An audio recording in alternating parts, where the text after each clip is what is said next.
Estimados estudiantes, nuevamente buenas tardes. Les agradezco su puntualidad. En la tarde de hoy vamos a realizar nuestro último encuentro sincrónico del componente práctico del curso de biología, en el cual vamos a trabajar 3 prácticas. La número 5, mitosis y meiosis. La número 6, fenómenos de transporte celular. Y la número 7, rasgos genéticos del hombre. Recuerden que terminada la sesión de hoy, esperaría que en lo posible tengan ya sus informes terminados y si les hace falta algo, que sea muy poco para que lo puedan terminar. Porque lo que se espera es que tendrían 3 días máximo para entregar su documento de las 7 prácticas en el entorno correspondiente en el campus virtual, curso de componente práctico.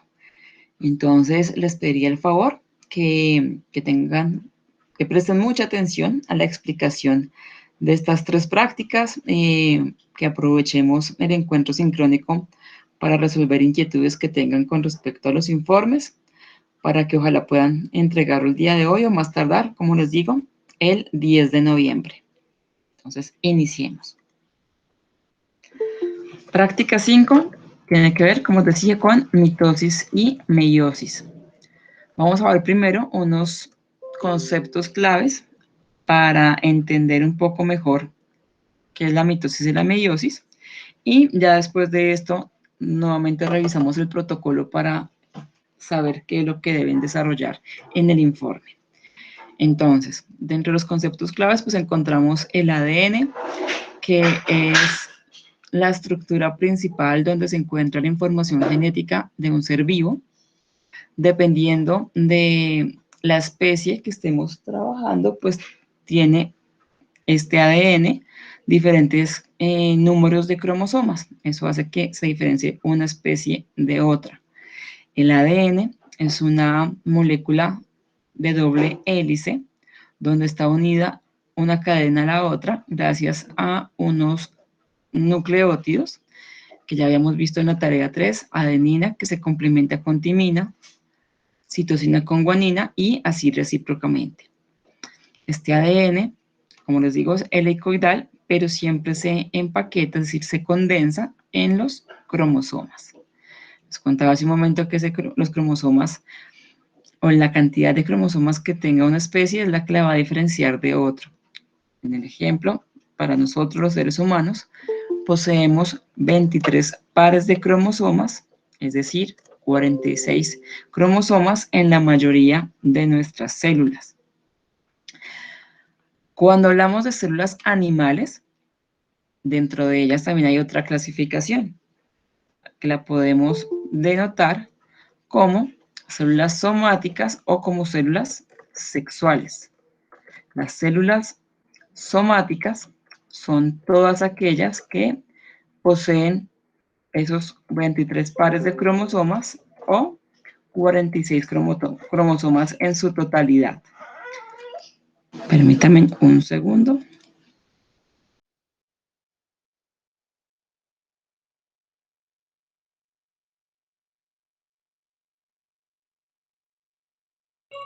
Profe, buenas tardes, qué pena. ¿La práctica de hoy qué número es? Estamos viendo prácticas 5, 6 y 7. Estamos ya con la práctica 5.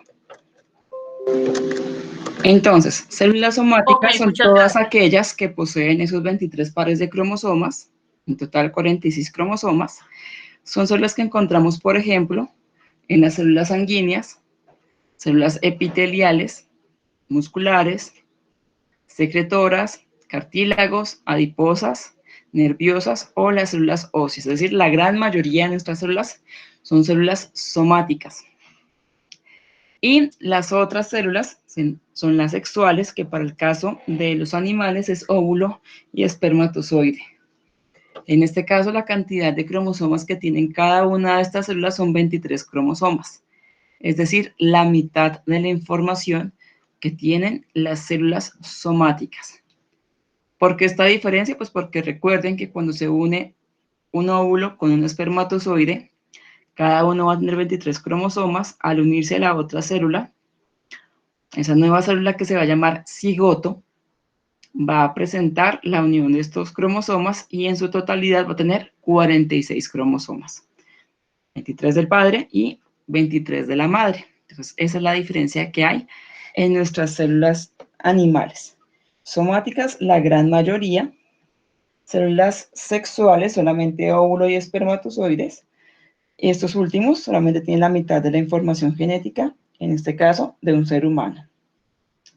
Pero aplica lo mismo si hablamos de otras especies. Los caballos, de los delfines.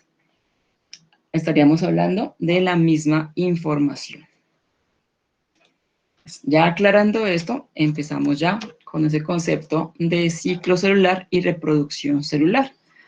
Todas las células, ya sean procariotas o eucariotas, tienen que hacer estos ciclos de crecimiento, tienen que realizar sus procesos metabólicos y cuando ya están preparadas, pues empieza esa reproducción o ese ciclo final de reproducción. Dependiendo de si son sexuales o asexuales, pues hacen un tipo de reproducción, pero si ya hablamos de células animales, es decir, eucariotas, serían animales, vegetales, hongos, protistas, ese ciclo celular, esa reproducción, se va a dividir en dos grandes fases.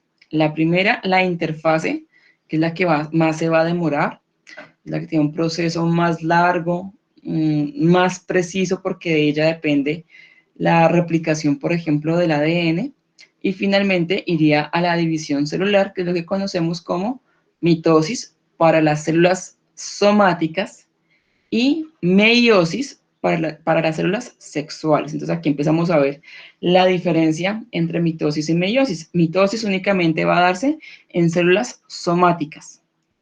Meiosis únicamente para células sexuales. Entonces, mitosis nos ocurre... Profe, ¿me puedes hacer un favor? ¿Puedes volver a decir lo de la meiosis? Estoy justo en esa explicación. Mitosis nos va a ocurrir cuando, por ejemplo, tenemos una cirugía, cuando nos caemos y tenemos una raspadura, nos cortamos, las células de la piel, del músculo, de los huesos, van a hacer mitosis. Las únicas que van a hacer meiosis son óvulos y espermatozoides. Entonces, células somáticas hacen mitosis, células sexuales, óvulo y espermatozoide, hacen meiosis. Esa es la diferencia de quién va a realizar cada tipo de reproducción. Las dos, en el caso de nosotros, los eucariotas, lo realizan nuestros cuerpos, mitosis y meiosis. Depende del tipo de célula en donde se va a generar el uno o el otro. Ya en un momento les explico la otra diferencia que va a ocurrir y por qué se especializa una reproducción en un tipo de célula y no en el otro. Si me devuelvo un poco, células somáticas hacen mitosis, células sexuales, meiosis. Entonces, les decía, todas las células deben hacer un ciclo de vida, deben crecer, deben empezar a hacer ese proceso metabólico de alimentarse, de realizar la función para las que fueron creadas, pero llega un momento en que debe empezar a reproducirse. Entonces, aquí tendríamos esa célula que estaba haciendo su actividad normal hasta que llegó ese punto de necesitar reproducirse. En este caso, entonces, va a iniciar lo que conocemos como interfase. Todo esto que vemos hasta acá, desde esta línea azul hasta esta continua, todo esto es interfase. Si esto fuera el tiempo que se demora en hacerlo, como se pueden dar cuenta, la interfase es donde más se va a demorar este proceso de replicación sexual. Va a iniciar entonces con una fase G1. Realmente esta fase es de crecimiento general, donde va a aumentar el tamaño de la célula, tanto su membrana celular, su citoplasma, y entrará a esa fase conocida como fase S. En la fase S es donde va a ocurrir la síntesis del ADN, es decir, se van a replicar los cromosomas. Vamos a producir más ADN. En este caso es que vamos a duplicar la cantidad de la información genética. Como estamos hablando en este caso de mitosis, para el caso de los seres humanos, si hay 46 cromosomas, estos deben duplicarse, hacer esa replicación. O sea que al final ya no vamos a tener 46 cromosomas, sino que tendremos 92 porque deben dividirse después en dos células nuevas.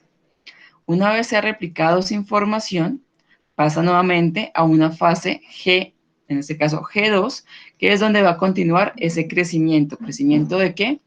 De la célula, porque ella debe empezar a generarse el crecimiento tal para que se generen después dos nuevas células con el mismo tamaño de la célula madre. Entonces, por eso tiene dos fases de crecimiento para que empiece a darse ese tamaño ideal para que cuando se dé la división aparezcan dos células con el mismo tamaño. Pasada esta fase, ingresamos ahora sí a la división celular, que es lo que conocemos como mitosis o fase M. Permítame un segundo, hago ingreso de compañeros.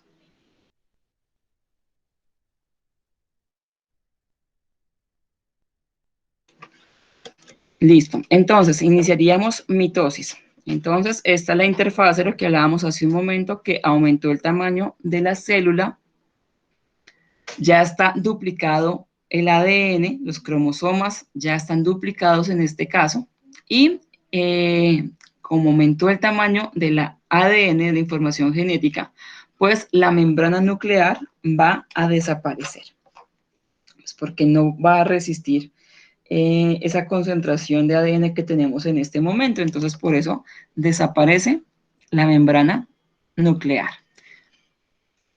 Esto es lo que acabamos de ver como ciclo celular. Iniciaría entonces el proceso de profase. ¿Qué ocurre en la profase? Va a aparecer el uso acromático en cada uno de los polos o extremos de la célula. Y de este uso acromático lo que va a hacer es atravesar esos cromosomas para poder después desplazarlos hacia estos extremos que requiere la célula. Entonces, profase lo que hace es acomodar estos cromosomas a través del uso acromático. Luego aparece la fase llamada metafase, que es donde vamos a ver que ya están alineados los cromosomas en el centro. En algunas células los vamos a ver así vertical, en otros horizontal, pero lo clave, muchachos, es que vamos a ver que hay una línea concéntrica en la mitad donde están alineados los cromosomas. Luego iríamos a la anafase. En la anafase se ve cómo el uso acromático está arrastrando y llevando a los polos la mitad de la información genética. Entonces, aquí hablábamos que había el duplicado de los cromosomas, ya no eran 46, sino teníamos 92 cromosomas, aquí siguen 92 en la mitad. Y aquí en la anafase, ¿qué ocurrió? Ya se dividieron, deben haber 46 cromosomas para un extremo y 46 cromosomas para el otro extremo. Entonces ya empezamos a ver que eso que se había duplicado ya está yendo la mitad de la información, es decir, la cantidad de cromosomas que cada célula debe contener para la especie que le corresponde a cada extremo. Esa es la anafase, que esos cromosomas vayan hacia el extremo. Metafase, pues en la metafase empieza a aparecer nuevamente el núcleo y observamos que en este caso vamos a permitir que el núcleo contenga ese ADN. Finalmente encontramos la telofase. En la telofase lo que va a ocurrir es que ya están los dos núcleos definidos. En este caso todavía pareciera que es una sola célula. Y finalmente lo que va a ocurrir es una invaginación, es decir, una división en toda la mitad de la célula, donde al final tendremos dos células hijas con la información requerida para que tengan sus funciones y tamaño igual al de la célula madre. En este caso, entonces, la célula inicial tenía 23 pares de cromosomas, es decir, 46 en total. Como resultado, ¿qué vamos a obtener? Dos células hijas, cada una de ellas va a contener 23 pares de cromosomas, es decir, 46 cromosomas. ¿Clara la mitosis?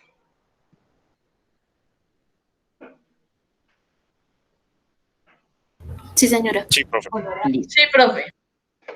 Vamos con la meiosis. Meiosis, recuerden que únicamente va a ocurrir en células sexuales, óvulos y espermatozoides. Lo que va a ocurrir acá es que en los ovarios o en los testículos tenemos unas células primarias que deben desarrollarse para después generar los óvulos y los espermatozoides. Van a pasar por fases muy parecidas a las de la mitosis, solamente que lo que nos va a cambiar es la información genética que va a tener esas células hijas al final. Entonces, digamos que el proceso va a ser similar. Entonces, tiene las mismas 5 fases de la mitosis. Primero una profase, una metafase, anafase y termina con telofase y citoquinesis. Y vuelve a empezar el proceso.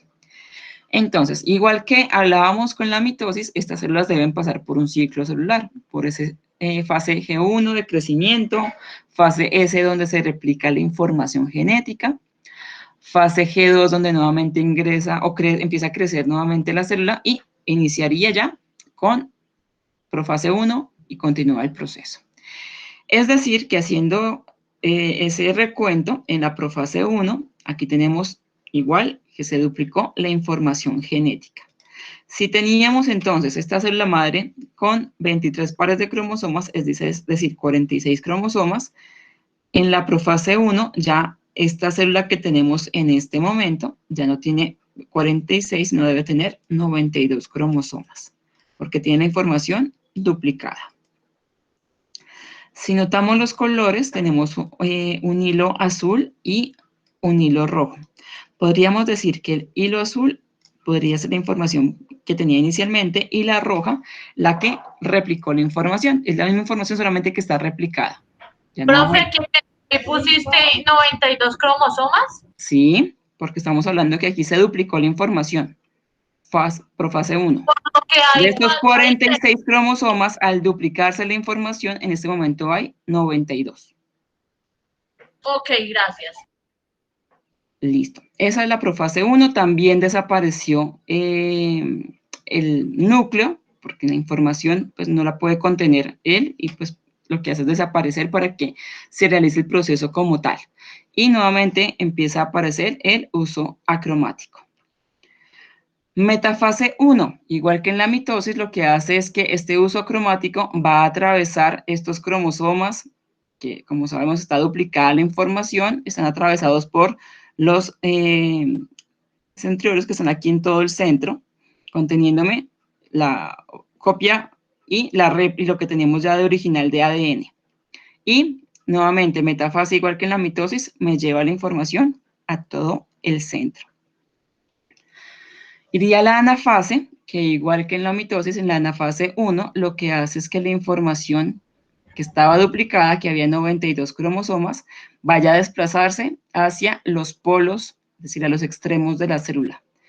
Había 92 cromosomas en todo el centro hasta la metafase 2. En este momento van 46 cromosomas para un extremo y 46 cromosomas para el otro. Eso es lo que está ocurriendo acá. Profe, ¿te puedo hacer una pregunta? Señora. O sea, en cada fase cambian los cromosomas, porque pues al principio son 23 de la mamá y 23 del papá, serían 46, ¿cierto? Lo que pasa es que aquí estamos hablando en el ovario y en el testículo hay unas células germinadoras, una célula principal. De esa célula germinadora, al final aparecerán 4 óvulos o 4 espermatozoides. Hasta ahora es una célula germinadora. Este de acá no se llama todavía ni óvulo ni espermatozoide. Esta de acá. Son células que encontramos, como te digo, en óvulos y en ovarios y testículos, que su crecimiento van a permitir que al final aparezcan ya los óvulos o los espermatozoides formados como tal, con la mitad de la información genética de un individuo para esa especie. Es lo que ocurre acá. Pero estas son células germinadoras que se encuentran, digamos que apenas iniciando su proceso de crecimiento en el interior de los ovarios y de los testículos. Eso es lo que está ocurriendo acá. A ella todavía no la podemos llamar ni óvulo ni espermatozoide.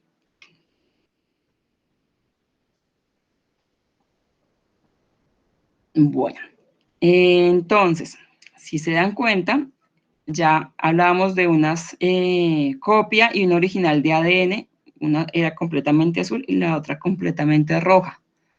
Si se dan cuenta, aquí cuando se hace la división no me sale la línea completamente roja o completamente azul, sino que tenemos unos cambios de colores. ¿Qué está pasando? Si recordamos nuestra tarea 2, cuando hablábamos de los genes, hablábamos que cada gen tenía unos alelos que tenían esa información genética, que habían unos, bueno, que se simbolizan esos alelos con una letra, y esa letra puede ser mayúscula cuando es dominante o minúscula cuando es recesiva, pero siempre hay dos.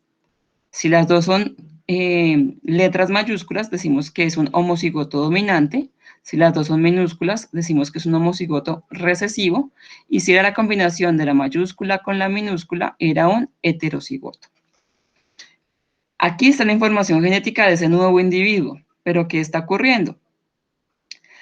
Como aquí está la información, se está replicando, recuerden que cada gen tiene su información, entonces cada gen, para simbolizarlo, es una letra diferente. Entonces, digamos que una característica está representada por la A, ejemplo, el color de los ojos. Digamos que la B me simboliza si es alto o bajo. Digamos que la C me simboliza si tiene el cabello liso o lo tiene más bien ondulado. Entonces, cada uno tiene su propia característica. Entonces, por eso aquí tenemos la información, pero hablábamos inicialmente que el ADN era una doble hélice, es lo que está ocurriendo acá.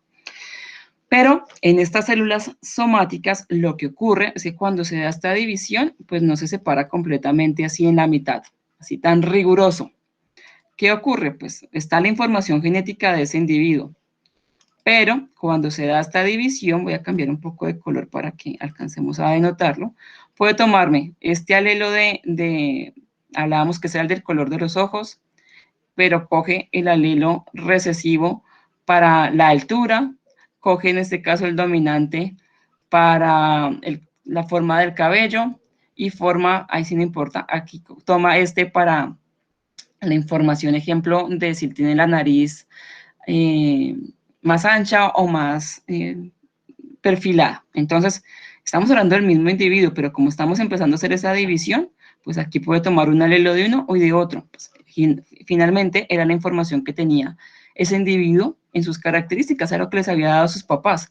Pero pues aquí, pues no es tan fijo que va por la mitad, sino que puede tomar un trozo de uno o del otro. Por eso vemos un doble color. Estamos hablando del mismo individuo, solamente que no todo nuestra información, toda es dominante, toda es recesiva, sino que con un ejercicio que vamos a hacer ahorita en la práctica 7, vamos a darnos cuenta que podemos tener genes que son o expresan un fenotipo dominante para ciertas características, otros que expresan recesividad, y así somos todos los seres vivos. No somos toda dominancia o toda recesividad, sino somos una combinación de estos genes y se debe a estos cambios que se están dando aquí en la meiosis.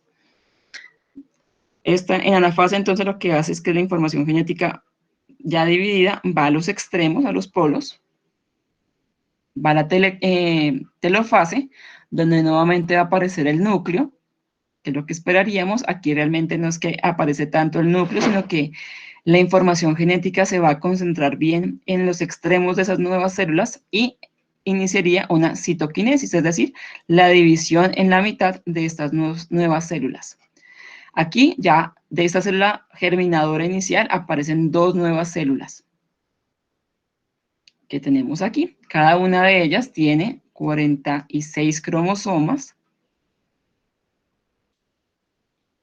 Pero fíjense en los colores, a pesar de que son de la misma persona, del mismo individuo, pues han tomado alelos de uno o de otro, toda su información genética. Y por eso vemos que no todo se ve rojo por un lado, azul por el otro, sino que vemos combinaciones de un lado o del otro. En la profase 2, aquí ya no hay una duplicación de los cromosomas, simplemente lo que está haciendo es que va a aparecer nuevamente el uso cromático. Nuevamente vuelve a aparecer porque aquí en la telofase había desaparecido. Vuelve a aparecer acá. Hace o crea la metafase 2, donde nuevamente su uso cromático atraviesa estos cromosomas que se habían generado. Y en la anafase 2 se divide esa información genética. Aquí seguían con 46 cromosomas, pero aquí cuando el uso cromático hace que se vaya la mitad de la información para un lado y la otra mitad para el otro, ocurre que aquí ya cada extremo ya no tiene 46 cromosomas, sino que cada extremo tiene 23 cromosomas. Ya está la mitad de la información. Entonces, esta es la información que se va a ir para un óvulo, esta es la información que se va a ir para el otro, o si es un espermatozoide, esta es la información de un espermatozoide y esta es la información del otro. Cada uno ya se va a cada extremo de la célula. Finalmente ocurre la telofase 2, donde aquí sí aparece nuevamente el núcleo para cada una de estas células, se dividen en la mitad y como resultado tenemos de esta meiosis es que de una célula madre que teníamos, bueno, aquí me quedaron 4, pero no son 4, tendremos 4 células hijas, cada una que posee 23 cromosomas.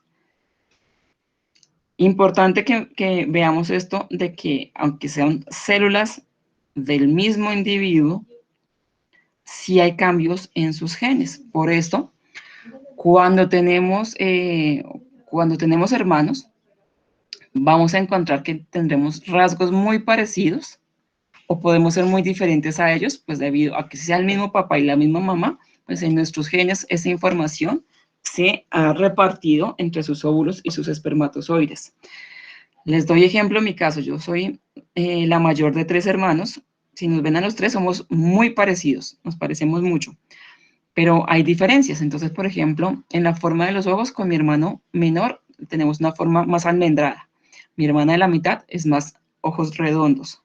La forma de los ojos de nosotros es más parecida a la de nuestro padre, la de mi hermana es más a la de nuestra madre. Entonces, siendo muy parecidos en el caso de nosotros, digamos que nuestros genes se parecen mucho. Cuando se hicieron estos cambios, no hubo muchos cambios, como si ocurrió, por ejemplo, en la forma de los ojos o en la forma del cabello. Yo tengo el cabello ondulado, mis hermanos lo tienen más bien liso. Entonces, hay esos cambios, son los que se notan cuando hay estos cambios que estamos viendo en el color de los cromosomas. Ese cambio que les daba ahí es para que ustedes entendieran un poco mejor que la información genética, a pesar de que sea el mismo individuo, va a tener que tengamos ciertas características más parecidas a un padre que al otro, o que vuelvan nuevamente la información que tenían de nuestros abuelos.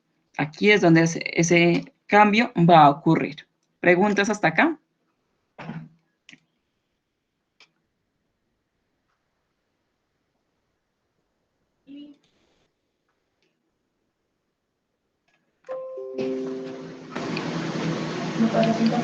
Bueno, parece que no.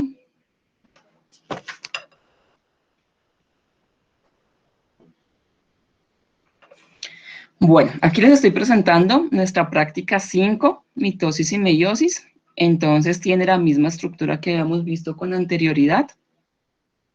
Aquí encuentran unos videos que hablan nuevamente de mitosis y meiosis. Aquí otro donde habla claramente de la información, por si quedaron dudas, pueden o revisar la grabación de lo que acabamos de explicar o remitirse a estos videos que encuentran en el protocolo de la práctica. ¿Qué deben hacer? Entonces, hay una tabla 6 donde tenemos las células de un ápice de cebolla. En este caso, recuerden que las células no todas inician el proceso de ciclo celular al tiempo, porque cada una tiene su propio tiempo de vida. Entonces van a encontrar células como, por ejemplo, estas, donde está su núcleo claramente definido, que son células que no están empezando un ciclo de reproducción, simplemente están en una etapa de crecimiento, una etapa de realizar las funciones por las que fueron creadas.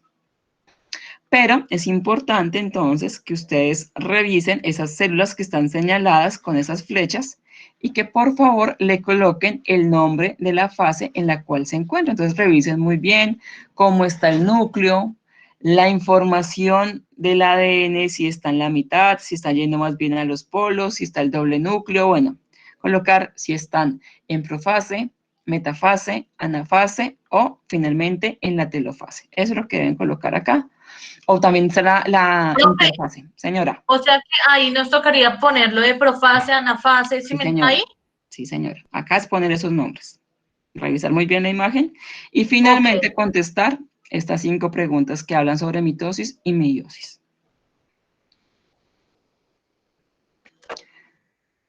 Cristian, preguntas que si están haciendo asistencia. Sí, señor. Nuevamente le comparto el enlace. Si alguien falta por asistencia, por favor vaya diligenciando el formato. Bueno, iríamos a la práctica número 6, que tiene que ver con fenómenos de transporte celular. En este caso, entonces recordemos que ese transporte celular se da en la membrana celular. Hablábamos que la pared es de protección. La membrana celular, en este caso, me ayuda es a la permeabilidad de sustancias, es decir, que pueda entrar o salir ciertas sustancias que requiere la célula. La membrana celular está conformada por fosfolípidos, es decir, grupos lípidos a los cuales se unieron grupos fosfato, que son estos que encontramos acá. Tenemos una doble capa de fosfolípidos, una a cada extremo, y esos fosfolípidos tienen un extremo polar, que sería estas esferas que están representadas acá, y una fase apolar, que serían las que están en la mitad. Esa característica de ser una bicapa lipídica hecha por fosfolípidos que tengan esa doble polaridad, arriba polar y la mitad apolar, es la que permite que las sustancias que ingresan o que salgan a la célula sean restringidas, que no cualquiera lo pueda hacer, sino que la célula lo pueda controlar, porque o si no, perdería rápidamente agua o ingresaría cualquier tipo de sustancia sin que la célula lo pudiera detener. Entonces, gracias a esta fórmula de fosfolípidos es que tenemos la protección de la membrana celular. ¿Qué más contiene? Contiene unas proteínas, algunas que se encuentran de forma unilateral, otras que atraviesan la membrana, y sobre todo estas últimas, las que atraviesan la membrana, me van a ayudar a también la parte de transporte. Entonces, unas sustancias van a atravesar esta bicapa lipídica y otras, por ejemplo, que tengan un gran tamaño, no lo van a poder hacer y la única solución que tienen es atravesar estas proteínas. Obviamente, el hacer que estas proteínas se conviertan en un túnel, por eso se ve esta perforación aquí en la mitad, que hagan ese espacio, requiere que haya un gasto de energía. Pero se necesita siempre y cuando la sustancia sea requerida o necesite que salga de la célula. Y otras sustancias que tiene la membrana nuclear son los carbohidratos, estos que están acá representados como glucosas adheridas. Son, en este caso, moléculas que van a permitir conocer o poder relacionar a la célula con el ambiente. Es decir, de esta forma puede conocer si hay alimentos, si hay escasez de agua, si requiere alguna protección. Esos carbohidratos son los que les va a dar esa información, finalmente, a la célula. Entonces, ya entendiendo de qué se compone la membrana nuclear, entonces vamos a explicar esos tipos de transporte que puede ocurrir en esa membrana. Puede haber transportes pasivos o transportes activos. El pasivo es aquel que no requiere gasto de energía, mientras que el activo sí lo requiere. ¿De qué depende esto? Depende de la cantidad de sustratos que vayan a ingresar o a salir de la célula, de la concentración que haya a un extremo o a otro, del tamaño, porque si es una sustancia pequeña y está en una concentración adecuada, pues va a atravesar solamente la membrana, pero como les contaba hace un momento, si es una sustancia grande, pues deberá atravesar una proteína y eso hace que haya un gasto de ATP, que es la manera como se almacena energía en los seres vivos. Entonces, empecemos con el primero. Cuando hablamos de transporte celular, pues debe haber un gradiente, es decir, una concentración de cierta sustancia que debe ingresar o salir de la célula. Es el gradiente de concentración, en este caso, para esta sustancia que he puesto en forma de círculo de color café, se encuentra en mayor proporción en la parte externa, digamos que esa fue la parte externa, y aquí abajo sería la parte interna de la célula. Entonces, en este caso, si por ejemplo quisiéramos que ingresara esta partícula que les acabo de señalar, iba a ingresar en la parte exterior a la parte interior, siendo que en la parte exterior es donde está la mayor concentración de estas sustancias, en este caso, pues lo que va a ocurrir simplemente es un transporte pasivo, porque la mayor concentración, el lugar donde está la mayor concentración, pues al haber un desequilibrio osmótico, lo que va a ocurrir es que de la mayor concentración va a pasar fácilmente al de menor concentración. Eso es transporte pasivo. Pero ¿qué ocurre si es al revés? Que si la célula requiere atravesar esa sustancia del sitio donde hay una menor concentración de ese gradiente al sitio donde hay una mayor concentración. Entonces veamos el ejemplo. Si yo quiero atravesar esta sustancia que está en el interior, veo las concentraciones. Afuera hay una mayor concentración de esa sustancia con respecto a lo que hay adentro. Para poderla atravesar fácilmente no se puede hacer porque ese gradiente no me permite que ocurra ese proceso de ósmosis fácilmente. Fácilmente ocurre de mayor concentración al de menor concentración.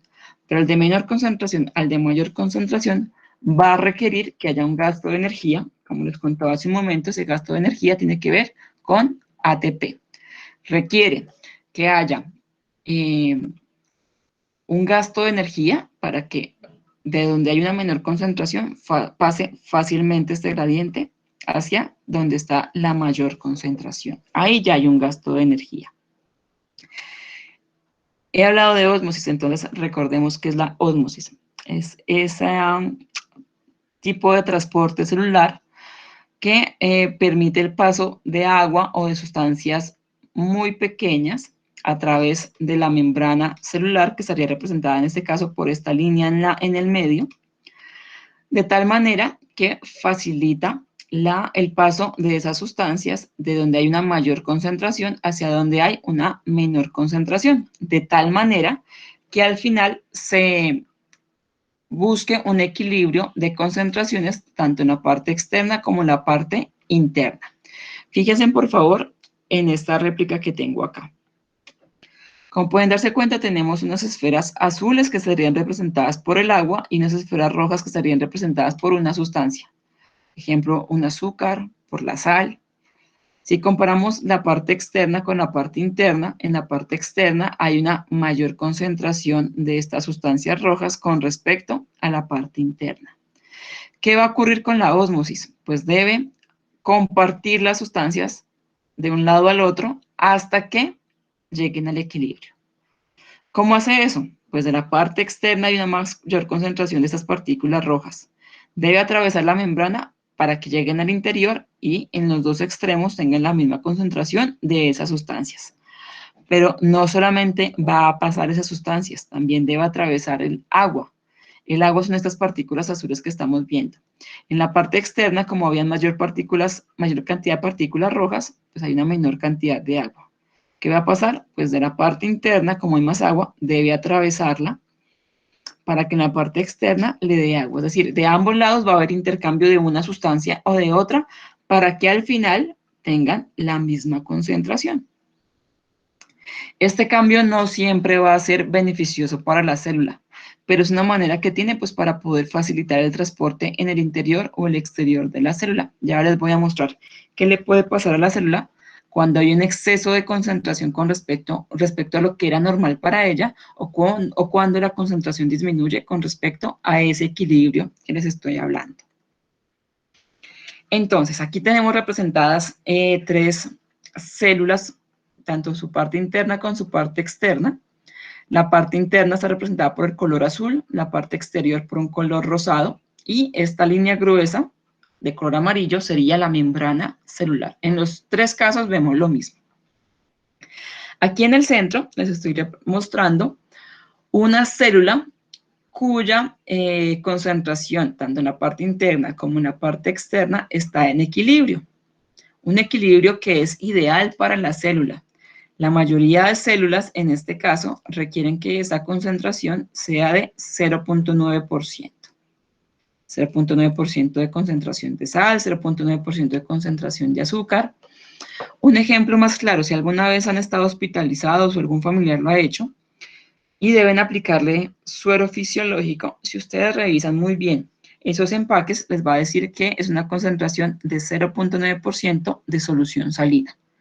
¿Por qué? Porque es la concentración que contienen nuestras células en el interior en su estado natural y que esperamos colocar también en su parte exterior para que la célula se mantenga estable, se pueda hidratar, se mantenga en su estado ideal, no se vaya a dañar. Entonces, esa concentración y que haya un equilibrio en la célula sin que se cause el daño se conoce como un estado isotónico. Características de ese estado isotónico. Pues las contaba hace un momento. Tanto la parte interior como la parte exterior de la célula tienen la misma concentración de solutos. Los solutos serían esas esferas de color vino tinto que se encuentran a ambos lados. Y como están con la misma concentración, en este caso, están en equilibrio. Recuerden que el equilibrio debe ser 0.9% para que no se dañe la célula. Si hay un equilibrio en este caso, pero la concentración varía, pues sí me puede ver afectada la célula. Ya vamos a ver de qué forma. Entonces, ¿qué ocurre? Como en el caso de acá, lado izquierdo de sus pantallas, la parte interna tiene una menor concentración de solutos con respecto a la parte externa. Les decía que aquí la concentración ideal es 0.9% para ambos lados.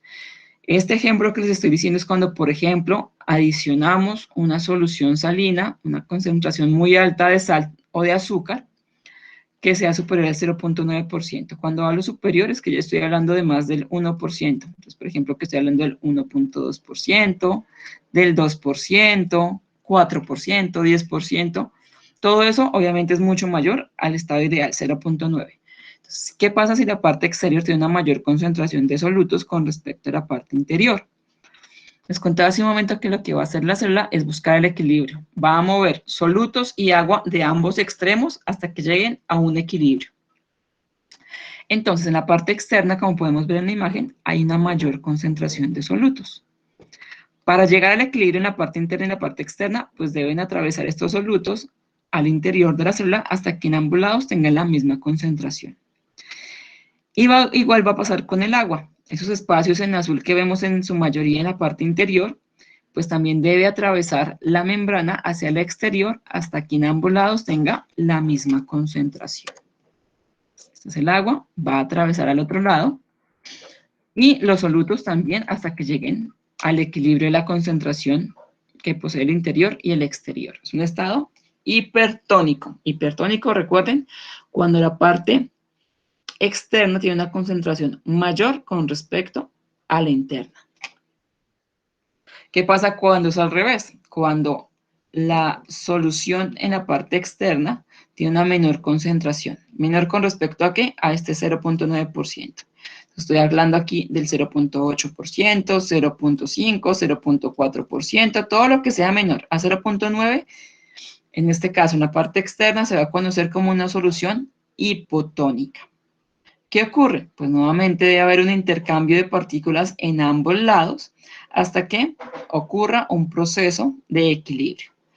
¿Qué va a ocurrir? En el interior hay una mayor cantidad de solutos, pues ellos van a salir hasta que estén en equilibrio, y en el exterior hay una mayor cantidad de agua. Entonces va a ingresar agua a la célula. Eso es lo que va a ocurrir. Entonces, como se dan cuenta, en ambos procesos, hipertónico o hipotónico, debe jugar un papel muy importante el agua, ya sea porque va a salir de la célula cuando es un estado hipotónico, o va a ingresar, hipertónico, o va a ingresar a la célula cuando su estado de esa solución es hipotónico. Entonces vamos a ver qué ocurre con las células, ya sea animal o vegetal, con cualquiera de estas tres soluciones. Entonces veamos la ideal, la de la mitad, que es el isotónico. Entonces, les recuerdo, isotónico es que la concentración en la parte exterior y en la parte interior de la célula es la misma, y en este caso es el 0.9%. Estamos comparando las células animales, sobre todo los eritrocitos que hablábamos la semana pasada, y la célula vegetal. Entonces, en un estado isotónico, una célula sanguínea, ese eritrocito, la vamos a ver circular y con una hendidura, ese huequito que estoy señalando, con una hendidura en el centro. Este es un estado ideal de estos eritrocitos. ¿Qué pasa con la célula vegetal? Se ve bien definida su pared celular, se ve que el citoplasma está llenándome toda la pared celular, como lo veíamos en las imágenes que vimos las semanas anteriores, y no vemos ningún cambio en ella, tal cual las imágenes que veíamos la semana pasada. Eso es su estado isotónico. Ahora, ¿qué pasa si hay un intercambio en la concentración externa, y ese intercambio hace que tenga ya una concentración diferente y que esa concentración en la parte externa sea superior a ese ideal. Ejemplo, que estoy hablando del 2%. Un 2% es casi el doble de lo ideal que debe tener un estado isotónico. En un 2%, donde hay una mayor concentración de solutos, esos solutos deben ingresar a la célula y de la célula debe salir agua. Al salir agua para llegar a ese equilibrio, ¿qué le va a pasar a las células? Se van a deshidratar. Cuando la concentración externa es mayor a lo ideal, la célula va a donar agua y se va a deshidratar. Fíjese muy bien en lo que le está pasando a estos eritrocitos. Ya no se ven circulares, como lo veíamos aquí en el isotónico, sino los vemos más bien como arrugados, porque perdieron agua. Con la célula vegetal, pues no vemos que perdiera o que cambiara su forma externa, pues porque la pared celular, como hemos hablado estas 2 últimas semanas, bueno, ya 3 con hoy, la pared es muy resistente, así que la pared va a continuar con la misma forma que tenía. ¿Qué me va a cambiar? Pues la parte interna de la célula. Vean cómo estaba el citoplasma en este caso. Me llenaba por completo hasta donde me daba el límite la pared. En el estado hipertónico, al perder agua esta célula, lo que va a ocurrir es que se deshidrata.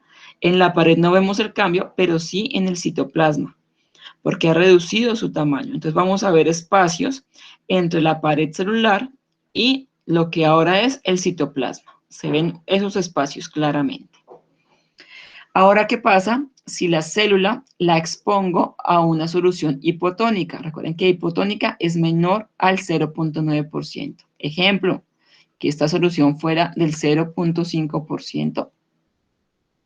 Recuerden, todo lo que sea 0.9 hacia abajo, es decir, 0.8 hacia abajo, es un estado hipotónico.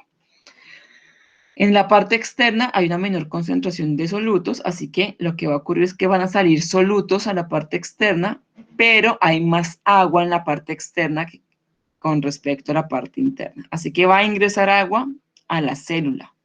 Al ingresar agua, las células se van a llenar de este líquido hasta que puede llegar un momento, sobre todo si esa concentración es cada vez menor, en que la célula humana ya no va a resistir esa tensión generada por el agua y se va a lisar. Lisis se llama al proceso en donde se rompe la membrana celular y por lo tanto sale todo el contenido de la célula. Es decir, en este caso, las células han muerto. Al romperse la membrana y salir su contenido, ha muerto la célula. Cualquiera de esos dos extremos es peligroso para la célula, por eso lo ideal es que mantengamos en esta mitad. ¿Qué le pasa a la célula vegetal?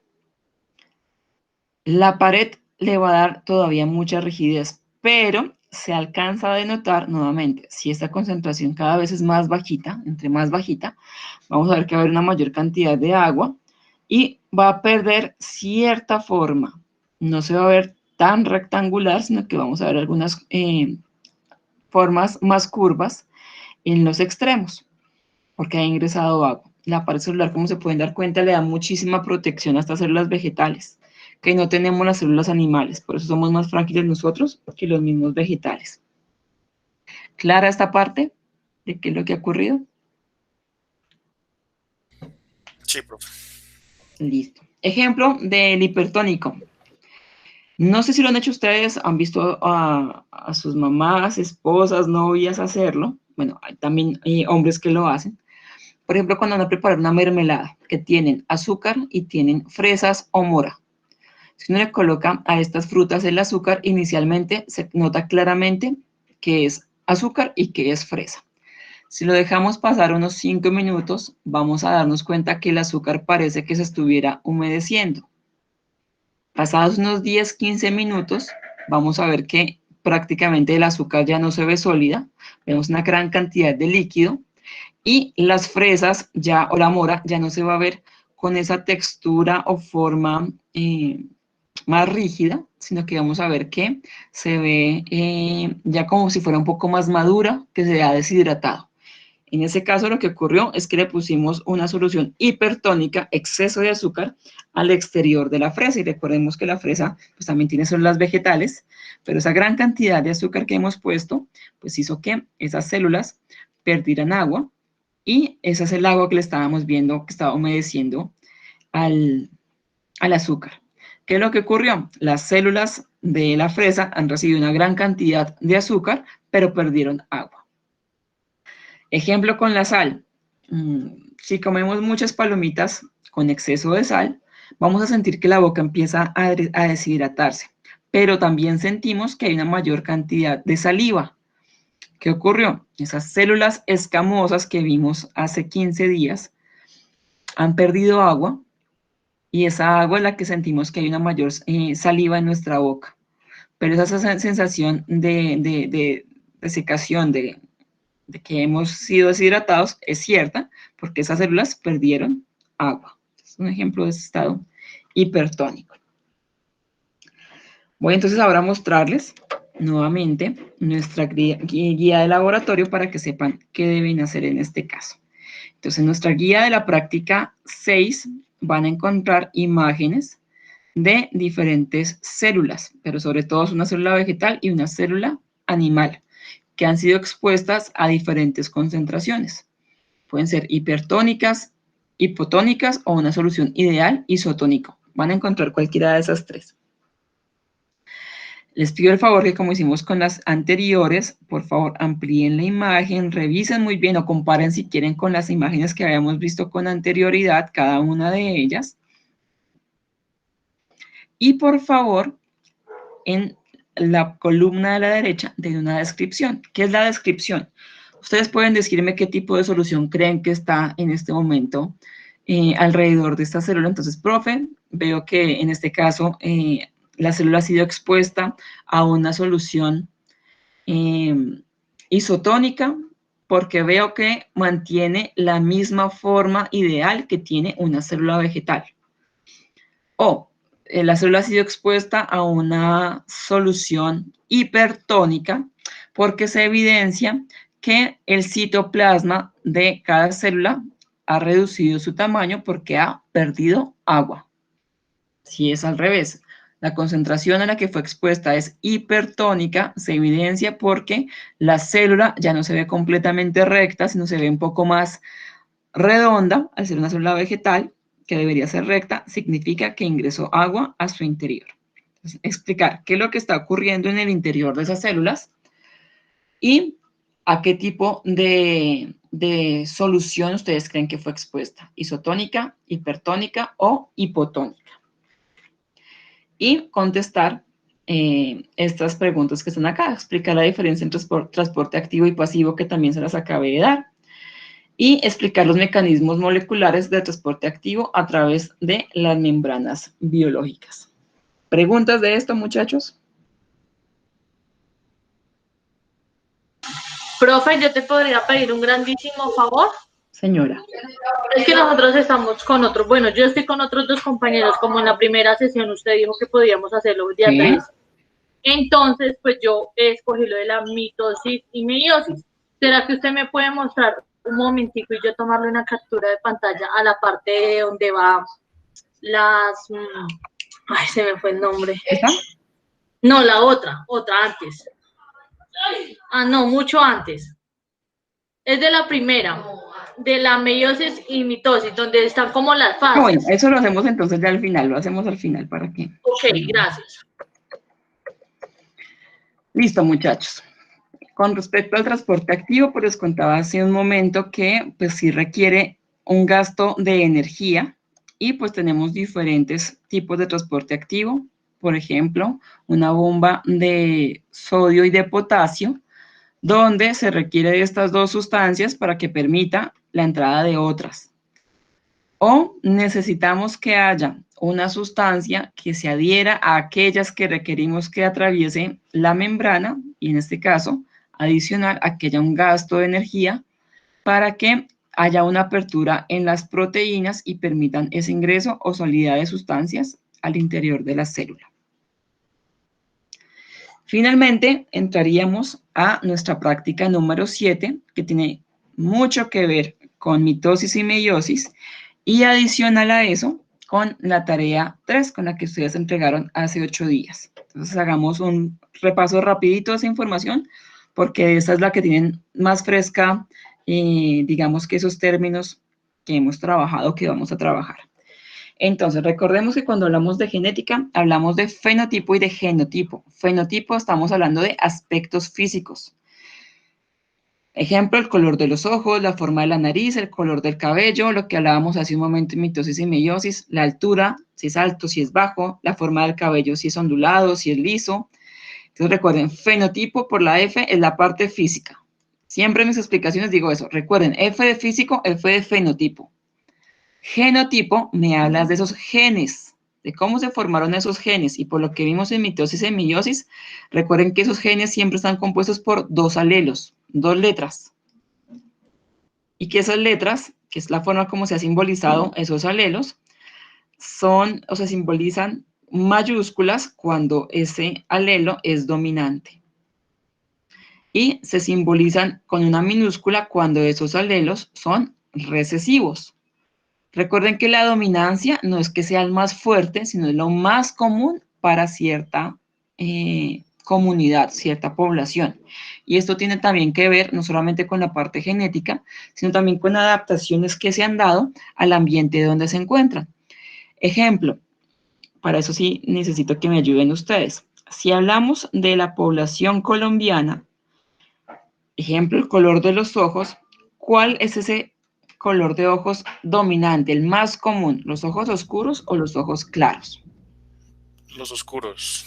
Muy bien, muchas gracias. En nuestro caso, para los latinos, colombianos, nuestro caso es que nuestro alelo dominante, el más común, es tener ojos de color oscuro. Pero si nos remitimos a Europa, pero sobre todo a sitios como, por ejemplo, Rusia, Suecia, ahí cambia. El color de ojos común es el color de ojos claro. Entonces, la dominancia tiene mucho que ver con la población de la que estemos hablando, pero también tiene que ver con el ambiente. Entonces, no es, como les digo, no es que el dominante es lo más fuerte, sino lo más común para esa población. Y tampoco el recesivo sea lo que no se dé, es lo que no es tan común, pero sin embargo, se puede dar en ciertas poblaciones. Entonces, ese genotipo, como les decía, siempre son dos alelos, dos letras. Entonces, si esas dos letras son mayúsculas, las conocemos como homocigotos. Cigoto, recuerden que les decía en mitosis y meiosis que cigoto es la célula que se da cuando unimos óvulo y espermatozoide. Ya no son células separadas, sino unirse en uno solo.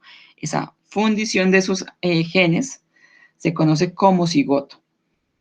Esa es la palabra acá. Y homo es porque sus dos letras o sus dos alelos para ese gen, para esa característica, son iguales. Si las dos letras son mayúsculas, es un homocigoto dominante. Si las dos letras son minúsculas, son homocigotos recesivos.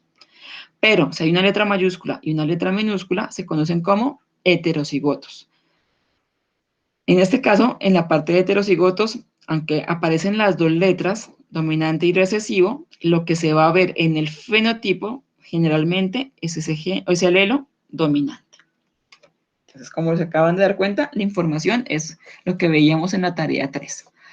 Rápidamente recordemos leyes de Mendel, pero me voy a enfocar solamente en la primera ley para que hagamos un recorderis rapidito y ya nos fijemos en lo que hay que trabajar.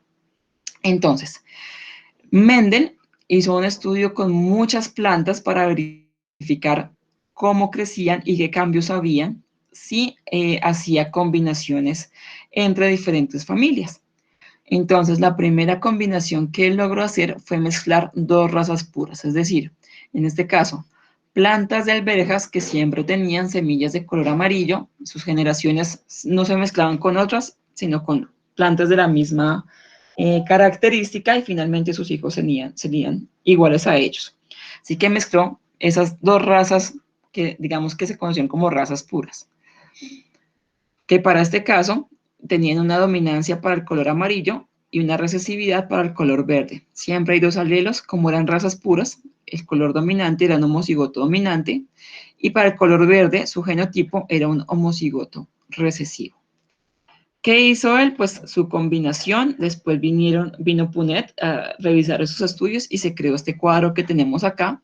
Lo que hacemos ahora es poder ver probabilidades de que cuando combinamos ciertas características en una especie, en dos individuos, ver cómo serán sus hijos.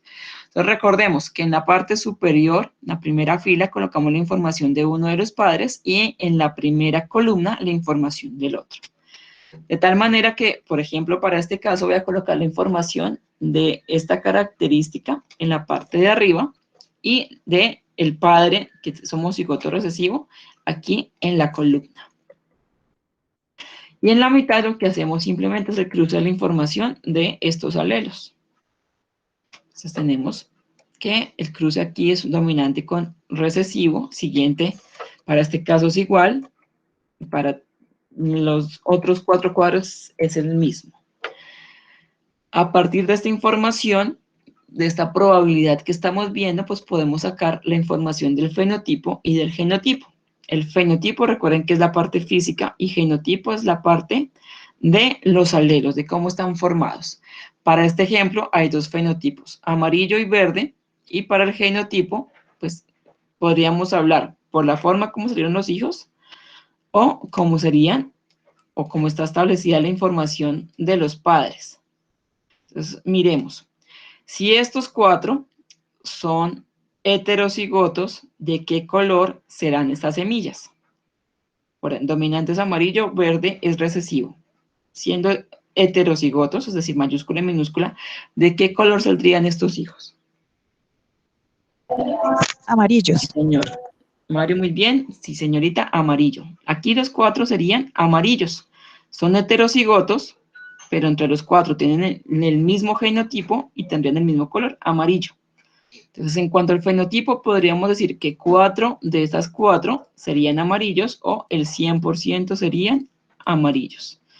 Verde, pues no tenemos, no hay necesidad de colocarlo. En cuanto al genotipo, estos hijos solamente son heterocigotos. El 100% de esos hijos tienen la probabilidad de ser de genotipo heterocigoto. Los otros, pues como no aparecen, pues no podríamos poner esa información, no pondríamos que es el 0%. Haciéndose recorderis, pues también es importante hablarles de que, como les contaba hace un momento, la expresión de los genes también tiene que ver con el ambiente, porque a pesar de que seamos individuos de la misma especie, van a haber cambios entre nosotros. Eso es lo que conocemos como razas.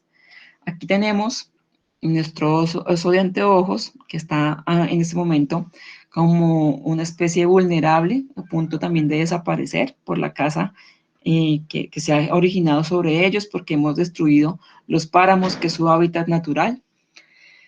Y, como les digo, pues él vive en condiciones a las que también nos vemos condicionados nosotros.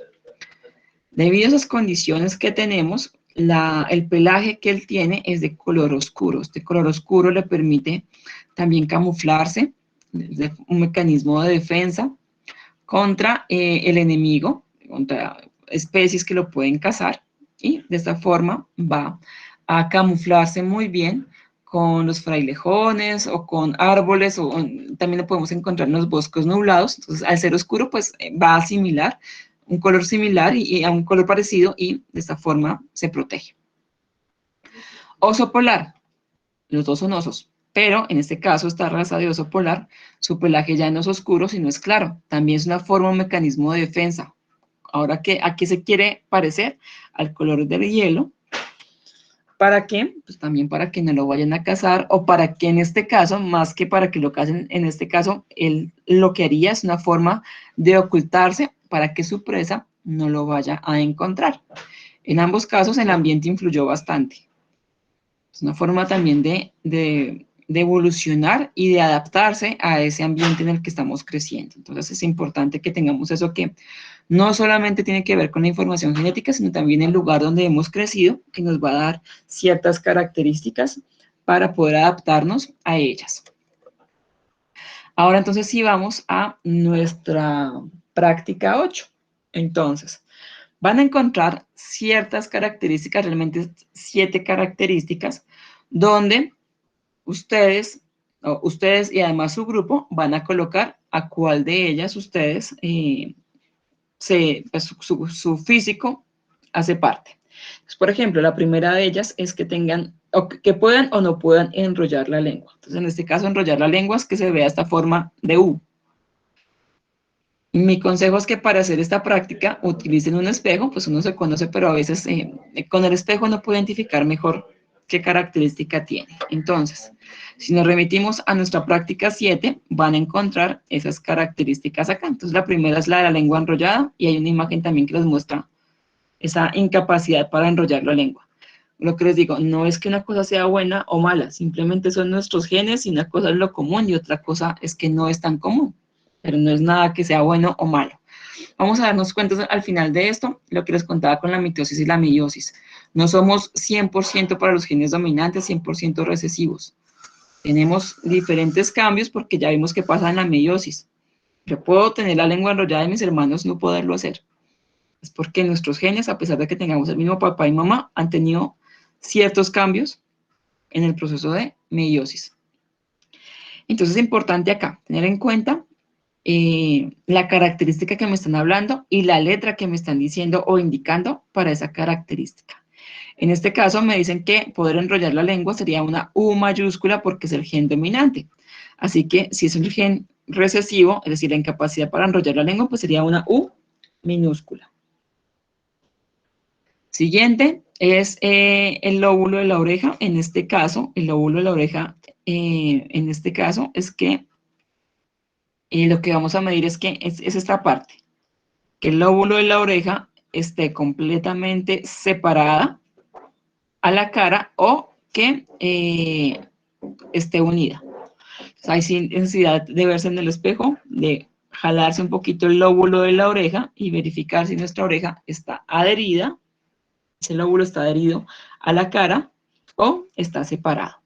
En este caso, la letra que vamos a utilizar es la L, que es dominante para cuando los lóbulos de las orejas están separados. Viene el paso 3, que tiene que ver con nuestro dedo pulgar, y esa es la capacidad de generar un ángulo de 90 grados, ojo que es desde de esa falange. No es que el dedo, la forma de la mano me dé el 90%, sino que este pulgar, al doblarlo, me dio un ángulo o de 90 o de 45 grados. Entonces hay que verificar cómo es. En este caso, la letra que vamos a trabajar es la P, P mayúscula, y esa es la dominancia para que, cuando se evita que la separación sea mayor a 45 grados. Es muy raro la persona que pueda hacerla más de 45 grados. 4 tiene que ver con la línea del cabello, si es una línea continua o si es un pico de viuda. Pico de viuda es cuando tenemos similitud, por ejemplo, con el ratón Mickey, con Mickey Mouse, que tenemos un espacio un poquito más salido hacia la frente, sería un pico de viuda. En este caso, la letra que vamos a trabajar es la B mayúscula. Paso 5 es tener vello en las falanges. La dominancia es una D mayúscula para presencia de vello, de minúscula sería ausencia. Paso 6 tiene que ver con la diferencia entre el dedo índice y el anular con respecto al corazón. Y ya, finalmente, lo que deben hacer es llenar este cuadro. ¿Cómo lo llenan? Si soy yo sola la que estoy haciendo el informe, pues lleno solamente un espacio para uno o el otro. Si somos 2, 3, pues divido este cuadro en 3 o en 2, dependiendo de los que sean ustedes. ¿Qué voy a colocar? Puedo colocar una X en la característica que yo cumpla. Entonces, por ejemplo, yo puedo enrollar la lengua, entonces podría colocar aquí enrollo la lengua o una X. En la que no lo tengo, pues simplemente no lleno nada. Lóbulos separados o adheridos, puedo colocar una X o escribir en aquella característica que yo tenga, igual con los otros.